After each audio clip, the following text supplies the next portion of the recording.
ನಮಸ್ತೆ ಸ್ನೇಹಿತರೆ, ಇವತ್ತು ನಾವು ಪ್ರಥಮ BA ಸಮಾಜಶಾಸ್ತ್ರದಲ್ಲಿ ಮುಖ್ಯವಾದ ಪ್ರಶ್ನೆಗಳನ್ನು ತಿಳಿಸ್ತಾ ಹೋಗ್ತೇನೆ.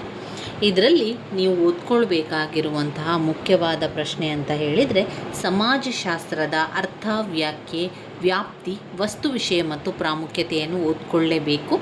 ಮೂಲ ಪುರುಷರು ಏನೆನ್ನುತ್ತಾರೆ, ಎಲ್ಲ ಮೂಲ ಪುರುಷರ ಒಂದು ಸಿದ್ಧಾಂತ ಇರ್ಬೋದು, ಅವರ ಒಂದು ವಿಚಾರಗಳ ಬಗ್ಗೆ ನಾವು ಬರಿತಾ ಹೋಗಬೇಕು. ಅದಾದ ನಂತರ ಸಾಮಾಜಿಕ ಗುಂಪುಗಳಿರ್ಬೋದು, ಆಧಾರ ಗುಂಪು ಅಂದರೆ ಗುಂಪು ಕಾರ್ಯ ಎಂದರೇನು ತುಂಬಾ ಮುಖ್ಯವಾಗಿರುವಂಥದ್ದು. ಇನ್ನು ಬಂದರೆ ಅಂತಸ್ತು ಮತ್ತು ಪಾತ್ರಗಳು, ಅಂತಸ್ತು ಮತ್ತು ಪಾತ್ರದ ಬಗ್ಗೆ ಓದ್ಕೊಳ್ಬೇಕು, ಮುಖ್ಯವಾಗಿರುವಂತಹ ಪ್ರಶ್ನೆ. ಇನ್ನು ಬ್ಲಾಕ್ 3ರಲ್ಲಿ ನೀವು ನೋಡಿದರೆ ಸಂಸ್ಕೃತಿಯ ಗುಣಲಕ್ಷಣಗಳು, ಸಾಮಾಜೀಕರಣದ ಪ್ರಕಾರಗಳು, ಸಾಮಾಜೀಕರಣದ ಸಿದ್ಧಾಂತಗಳು ತುಂಬಾ ಮುಖ್ಯವಾಗಿರುವಂತಹ ಪ್ರಶ್ನೆಗಳು. ಬ್ಲಾಕ್ 4ರಲ್ಲಿ ಆನುವಂಶಿಕತೆ, ಅಪವರ್ತನೆ, ಸಾಮಾಜಿಕ ಸ್ತರವಿನ್ಯಾಸದ ಲಕ್ಷಣಗಳು, ಸಾಮಾಜಿಕ ಬದಲಾವಣೆಯ ಸಿದ್ಧಾಂತಗಳು, ಸಾಮಾಜಿಕ ಬದಲಾವಣೆಯ ಅಂಶಗಳು, ಇವಿಷ್ಟು ಮುಖ್ಯವಾಗಿರುವಂತಹ ಪ್ರಶ್ನೆ. ಇನ್ನು ಹಳೆಯ ಪ್ರಶ್ನೆ ಪತ್ರಿಕೆಗಳಲ್ಲಿ ಬಂದಿರುವಂಥ ಪ್ರಶ್ನೆಗಳ ಬಗ್ಗೆ ಕೂಡ ನೋಡಿಕೊಳ್ಳುವ. ಹಳೆಯ ಪ್ರಶ್ನೆ ಪತ್ರಿಕೆಯಲ್ಲಿ ಬಂದಿರುವಂತಹ ಪ್ರಶ್ನೆ 5 ಅಂಕದ ಪ್ರಶ್ನೆಗಳು. ಸಮಾಜಶಾಸ್ತ್ರ ಎಂದರೇನು? 2. ಆಗಸ್ಟ್ ಕಾಮ್ಟರವರ 3 ಹಂತಗಳ ಸೂತ್ರಗಳ ಕುರಿತು ಟಿಪ್ಪಣಿ ಬರೆಯಿರಿ. 3. ವಿಜ್ಞಾನ ಎಂದರೇನು? ಸಮಾಜವನ್ನು ವ್ಯಾಖ್ಯಾನಿಸಿ. ಸಾಮಾಜಿಕ ಗುಂಪುಗಳ ಪ್ರಕಾರಗಳು ಯಾವುವು? ಸಾಮಾಜಿಕ ಸ್ತರವಿನ್ಯಾಸದ ಕಾರ್ಯಗಳನ್ನು ತಿಳಿಸಿ. ಇದು ವಿಭಾಗ ಎಯಲ್ಲಿ ಬರುವಂತಹ ಪ್ರಶ್ನೆ. ವಿಭಾಗ ಎಯಲ್ಲಿ 5 ಅಂಕದ ಪ್ರಶ್ನೆಗಳನ್ನು ಕೇಳ್ತಾರೆ.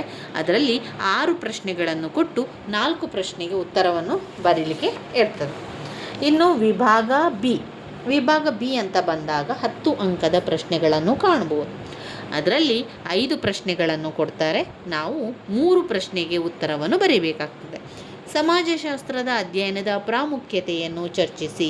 ಸಮಾಜಶಾಸ್ತ್ರ ಮತ್ತು ರಾಜ್ಯಶಾಸ್ತ್ರದ ನಡುವಿನ ಸಂಬಂಧವನ್ನು ಪರಿಶೀಲಿಸಿ. ಮಾನವತಾ ದೃಷ್ಟಿಕೋನ ಎಂದರೇನು ವಿವರಿಸಿ. ಅಂತಸ್ತು ಮತ್ತು ಪಾತ್ರದ ನಡುವಿನ ವ್ಯತ್ಯಾಸವನ್ನು ಗುರುತಿಸಿ. ಸಾಮಾಜೀಕರಣದಲ್ಲಿ ಮಾಧ್ಯಮದ ಪಾತ್ರವನ್ನು ವಿವರಿಸಿ ಎನ್ನುವಂಥದ್ದು ವಿಭಾಗ ಬಿಯಲ್ಲಿ ಬಂದಿರುವಂತಹ ಪ್ರಶ್ನೆಗಳು. ಇನ್ನು ವಿಭಾಗ ಸಿಯಲ್ಲಿ 15 ಅಂಕದ ಪ್ರಶ್ನೆಗಳು ಬರುವಂಥದ್ದು. ಚಾರ್ಲ್ಸ್ ಹಾರ್ಟನ್ ಕೂಲೆ ಮತ್ತು ಜಾರ್ಜ್ ಹರ್ಬರ್ಟ್ ವೀಡರ್ ಅವರ ಸಾಮಾಜೀಕರಣದ ಕುರಿತು ನಿಲುವುಗಳನ್ನು ಪರಿಶೀಲಿಸಿ. ಔಪಚಾರಿಕ ಸಾಮಾಜಿಕ ನಿಯಂತ್ರಣದ ಪಾತ್ರವನ್ನು ಕುರಿತು ಚರ್ಚಿಸಿ. ಸಾಮಾಜಿಕ ಬದಲಾವಣೆಯ ಕುರಿತು ಸಿದ್ಧಾಂತಗಳನ್ನು ವಿಶ್ಲೇಷಿಸಿ. ಸ್ಪರ್ಧೆ ಮತ್ತು ಸಂಘರ್ಷ, ಸಾಮಾಜಿಕ ಪ್ರಕ್ರಿಯೆ, ಇದರ ಕುರಿತು ಬರೆಯಿರಿ ಅಂತ ಕೇಳಿದ್ದಾರೆ. ಇವಿಷ್ಟು 15 ಅಂಕಕ್ಕೆ ಬಂದಿರುವಂತಹ ಪ್ರಶ್ನೆ. 15 ಅಂಕದ ಪ್ರಶ್ನೆಯಲ್ಲಿ ಅವರು 4 ಪ್ರಶ್ನೆಗಳನ್ನು ಕೊಡ್ತಾರೆ. ನಾವು 2 ಪ್ರಶ್ನೆಗೆ ಉತ್ತರವನ್ನು ಬರೀಬೇಕು. ಮೊದಲನೇದಾಗಿ 5 ಅಂಕದ ಪ್ರಶ್ನೆಗೆ ಎಷ್ಟು ಪುಟ ಬರಿಬೇಕು, ಹೇಗೆ ಬರಿಬೇಕು ಎನ್ನುವಂತಹ ಒಂದು ವಿಚಾರಕ್ಕೆ 5 ಅಂಕದ ಪ್ರಶ್ನೆ ಅಂತ ಬಂದಾಗ 1.5 ಪುಟದಷ್ಟು ನೀವು ಉತ್ತರವನ್ನು ಬರಿಬೇಕಾಗ್ತದೆ. ಮೊದಲು ಪೀಠಿಕೆ, ಅದಾದ ನಂತರ ಆ ಪ್ರಶ್ನೆಯ ಅರ್ಥ, ಅದಾದ ನಂತರ ಪ್ರಶ್ನೆಗೆ ಇರುವಂಥ ಪಾಯಿಂಟ್ಸ್ಗಳನ್ನು ಬರೀರಿ. ನಂತರ ಆ ಪಾಯಿಂಟ್ಸನ್ನು ವಿವರಿಸ್ತಾ ಹೋಗಿ. ಕೊನೆಯದಾಗಿ ಮುಕ್ತಾಯ ಅಂತ ಹೇಳಿ 1/4 ಪುಟದಷ್ಟು ನಿಮ್ಮ ಮುಕ್ತಾಯದ ವಿಚಾರ ಇರಬೇಕು. ಅದು ನೀವು ಓದಿರುವಂಥ ವಿಚಾರಕ್ಕೆ ಸಂಬಂಧಪಟ್ಟದ್ದನ್ನು ಬರಿತಾ ಹೋದರೆ ಆಯಿತು. ಇನ್ನು ಪಾಯಿಂಟ್ಸ್ಗಳನ್ನು ಸರಿಯಾಗಿ ಬರೀರಿ. ನಂತರ ಅದರ ವಿವರಣೆ ನಿಮಗೆ ಎಷ್ಟು ಸಾಧ್ಯವೋ ಅಷ್ಟನ್ನು ವಿವರಿಸ್ತಾ ಹೋಗಿ. ಎಷ್ಟು ವಿವರಿಸ್ಬೋದು ಅಷ್ಟನ್ನು ವಿವರಿಸ್ತಾ ಹೋದರೆ ಆಯಿತು. ಎಲ್ಲವನ್ನು ಕೂಡ ನೀವು ಪ್ರತಿಯೊಂದು ವಿವರಣೆಯನ್ನು ತಿಳ್ಕೊಳ್ಬೇಕು, ಪ್ರತಿಯೊಂದನ್ನು ಕೂಡ ಓದ್ಕೊಳ್ಬೇಕು ಅಂತಲ್ಲ. ಆ ಪಾಯಿಂಟ್ಸ್ಗೆ ಸಂಬಂಧಪಟ್ಟಂಥ ವಿಚಾರಗಳೇನು ಎನ್ನುವಂಥದ್ದು ನಿಮಗೆ ಗೊತ್ತಾದರೆ ಸಾಕು. ನಂತರ ನಿಮಗೆ ಬರಿತಾ ಹೋಗ್ಬೋದು. ಇವಿಷ್ಟು 5 ಅಂಕದ ಪ್ರಶ್ನೆಗಾಯಿತು. ಇನ್ನು 10 ಅಂಕದ ಪ್ರಶ್ನೆ ಅಂತ ಬಂದಾಗ ನಾವು 3ರಿಂದ 4 ಪುಟದಷ್ಟು ಉತ್ತರವನ್ನು ಬರಿಬೇಕಾಗ್ತದೆ. ಇಲ್ಲಿ ಕೂಡ ಹಾಗೆ ನೀವು ಸ್ವಲ್ಪ ಪೀಠಿಕೆಯನ್ನು ಬರಿಬೇಕು. ಅದಾದ ನಂತರ ಅರ್ಥ, ಅದಾದ ನಂತರ ಪಾಯಿಂಟ್ಸನ್ನು ಬರೆದು ಪಾಯಿಂಟ್ಸ್ ಮಾತ್ರ ಬರೀರಿ. ಅದಾದ ನಂತರ ವಿವರಣೆಯನ್ನು ಕೊಡ್ತಾ ಹೋಗಿ. ಪ್ರತಿಯೊಂದು ಪುಟಕ್ಕೆ 2 ಪಾಯಿಂಟ್ಸ್ ಅಂತ ಇಟ್ಕೊಂಡು ನೀವು ಬರಿತಾ ಹೋದರೆ ಎಲ್ಲದಕ್ಕೂ ಕೂಡ ಬೇಗನೆ ಉತ್ತರ ಬರೀಲಿಕ್ಕೆ ಸಾಧ್ಯ ಆಗ್ತದೆ. ನಂತರ ಮುಕ್ತಾಯವನ್ನು ಹಾಕಬೇಕು. 15 ಅಂಕದ ಪ್ರಶ್ನೆ ಅಂತ ಬಂದಾಗ 4ರಿಂದ 5 ಪುಟದಷ್ಟು ನಿಮ್ಮ ಉತ್ತರಗಳು ಇರಲಿ. ಆವಾಗ ಇಲ್ಲಿ ಕೂಡ ಹಾಗೇ ಮಾಡಬೇಕು. ಪೀಠಿಗೆ ಬರೆದು ಅರ್ಥ ಬರೆದು ಪಾಯಿಂಟ್ಸ್ಗಳನ್ನೆಲ್ಲ ಬರಿತಾ ಹೋಗಬೇಕು. ನಂತರ ಒಂದೊಂದೇ ಪಾಯಿಂಟ್ಸನ್ನು ವಿವರಿಸ್ತಾ ಹೋದರೆ 15 ಅಂಕದ ಪ್ರಶ್ನೆ 4ರಿಂದ 5 ಪುಟದಷ್ಟು ಬರಲಿಕ್ಕೆ ಏನೂ ಕೂಡ ತೊಂದರೆ ಆಗೋದಿಲ್ಲ. ಇನ್ನು ತುಂಬ ಜನರ ಮನಸ್ಸಲ್ಲಿ ಒಂದು ಗೊಂದಲ ಇರ್ಬೋದು, ಇಷ್ಟೇ ಉತ್ತರ ಬರೀಬೇಕು, ಇಷ್ಟೇ ಪುಟ ಬರೀಬೇಕು, ಏನಾದರೂ ನಿಯಮ ಇದೆಯಾ ಅಂತ.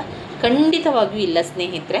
ಇಷ್ಟೇ ಬರಿಬೇಕು, ಇಷ್ಟೇ ಉತ್ತರವನ್ನು ಬರೆದ್ರೆ ಅಂಕ ಕೊಡುವಂಥದ್ದು ಅಂತ ಹೇಳಿ ಯಾವುದೇ ನಿಯಮ ಇಲ್ಲ. ಇಲ್ಲಿ ಸಮಯವನ್ನು ಹೊಂದಾಣಿಕೆ ಮಾಡಿಕೊಂಡು ಅಷ್ಟು ಪುಟಗಳನ್ನು ಬರಿಬಹುದು ಎನ್ನುವಂತಹ ಒಂದು ಕಾರಣದಿಂದಾಗಿ ಹೇಳ್ತಾ ಇರುವಂಥದ್ದು. ಒಂದು ವೇಳೆ ನೀವು ತುಂಬಾ ಫಾಸ್ಟಾಗಿದ್ದೀರಾ, ಇನ್ನೂ ತುಂಬ ಫಾಸ್ಟಾಗಿ ಬರಿತಿದ್ದೀರಾ ಅಂತಾದರೆ ಇನ್ನಷ್ಟು ಹೆಚ್ಚು ಪುಟಗಳನ್ನು ಬರಿತಾ ಹೋಗ್ಬೋದು. ಒಂದು ವೇಳೆ ನಿಮಗೆ ತುಂಬಾ ನಿಧಾನದಲ್ಲಿದ್ದೀರಾ ಅಂತಾದರೆ ಅಷ್ಟು ಪುಟಗಳನ್ನು ಬರೀಲಿಕ್ಕೆ ಸಾಧ್ಯ ಆಗೋದಿಲ್ಲ ಅಂತಾದರೆ ಸ್ವಲ್ಪ ಪುಟವನ್ನು ಕಡಿಮೆ ಮಾಡಿಕೊಂಡು ಎಲ್ಲವನ್ನು ಕೂಡ ಬರೀರಿ ಸ್ನೇಹಿತರೆ. ಯಾವುದೇ ಪ್ರಶ್ನೆಗೆ ಉತ್ತರವನ್ನು ಬಿಟ್ಟು ಬರಬೇಡಿ, ಎಲ್ಲ ಪ್ರಶ್ನೆಗೂ ಕೂಡ ಉತ್ತರವನ್ನು ಬರೆದು ಬನ್ನಿ. ಒಂದು ವೇಳೆ ಒಂದು ಪ್ರಶ್ನೆಗೆ ನಿಮಗೆ ಏನೂ ಉತ್ತರ ಗೊತ್ತಿಲ್ಲ ಅಂತಾದರೂ ಕೂಡ ಒಂದು ಊಹೆಯ ಮೇರೆಗೆ ನಿಮಗೆ ಏನು ಗೊತ್ತಿದೆ ಅದರ ವಿಷಯವಾಗಿ ನೀವು ಒಂದು ಜನರಲ್ ಆಗಿರುವಂಥ ಪ್ರಶ್ನೆಯನ್ನು ಆಯ್ಕೆ ಮಾಡಿಕೊಂಡು ಅದಕ್ಕೆ ಬರಿತಾ ಹೋಗಿ ಸ್ನೇಹಿತರೆ. ಈ ರೀತಿಯಾಗಿ ಪ್ರಶ್ನೆ ಪತ್ರಿಕೆಯನ್ನು ನೀವು ಆದಷ್ಟು ಬೇಗ ಬರಿತಾ ಹೋಗಬೇಕು. ಯಾಕಂದರೆ ತುಂಬ ಯೋಚನೆ ಮಾಡ್ಕೊಂಡು ಕೂತ್ಕೊಂಡ್ರೆ ಏನಾಗ್ತದೆ ಅಂದರೆ ಪರೀಕ್ಷೆಯ ದಿವಸ ನಮಗೆ ಅದನ್ನು ಎಲ್ಲವನ್ನು ಕೂಡ ಮುಗಿಸಲಿಕ್ಕೆ ಸಾಧ್ಯ ಆಗೋದಿಲ್ಲ. ಅದರಿಂದ ಆದಷ್ಟು ಬೇಗ ಪರೀಕ್ಷೆಗಳನ್ನು ಬರಿತಾ ಹೋಗಬೇಕಾಗ್ತದೆ. ಇವಿಷ್ಟು ನಮ್ಮ ಹಳೆಯ ಪ್ರಶ್ನೆ ಪತ್ರಿಕೆಯಲ್ಲಿ ಬಂದಿರುವಂತಹ ಪ್ರಶ್ನೆಗಳು. ಅದನ್ನು ನೋಡ್ಕೊಳ್ಳಿ. ಹಳೆಯ ಪ್ರಶ್ನೆ ಪತ್ರಿಕೆಯಲ್ಲಿ ಬಂದಿರುವಂತಹ ಪದೇ ರಿಪೀಟ್ ಆಗಿರುವಂತಹ ಪ್ರಶ್ನೆಗಳನ್ನು ಓದ್ಕೊಳ್ಳಿ ಸ್ನೇಹಿತರೆ. ಅದು ತುಂಬಾ ಮುಖ್ಯವಾಗಿರುವಂಥ ಪ್ರಶ್ನೆಗಳಾಗಿರ್ತದೆ. ನನ್ನ ವೀಡಿಯೋಸ್ ಎಲ್ಲ ನಿಮಗೆ ಇಷ್ಟ ಆಗಿದ್ದರೆ ಲೈಕ್ ಕೊಡಿ, ಶೇರ್ ಮಾಡಿ, ಸಬ್ಸ್ಕ್ರೈಬ್ ಮಾಡಲಿಕ್ಕೆ ಮರಿಬೇಡಿ. ಧನ್ಯವಾದಗಳು.